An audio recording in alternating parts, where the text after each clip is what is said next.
Now to the latest on the historic change in U.S.-Cuba relations. We're just weeks away from President Obama's historic visit to Havana. But today, Cuban dissidents, outspoken critics of the Castro government, they're in Miami. Senior political reporter Michael Putney spoke to them today.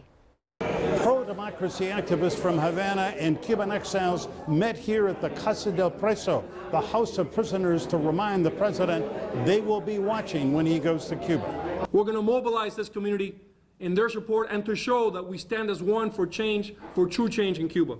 Cuban exiles from Miami met today with some of Cuba's most famous human rights activists and said they will work together to call for less repression there ahead of the president's visit. But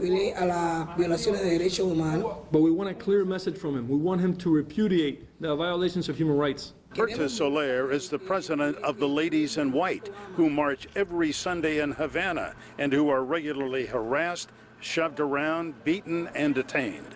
We have seen you on video with your face beaten, and you have suffered retaliation for your views. Are you afraid when you go back to Havana this will happen again?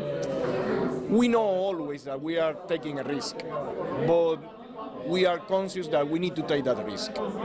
The Miami exiles and the Cuban activists are demanding the release of all Cuban political prisoners and an end to the harassment of pro-democracy activists. These pro-democracy activists from Havana and Miami both say they're skeptical the president's visit will change anything in Cuba, but they say we'll wait and see. In Little Havana, Michael Putney, Local 10 News.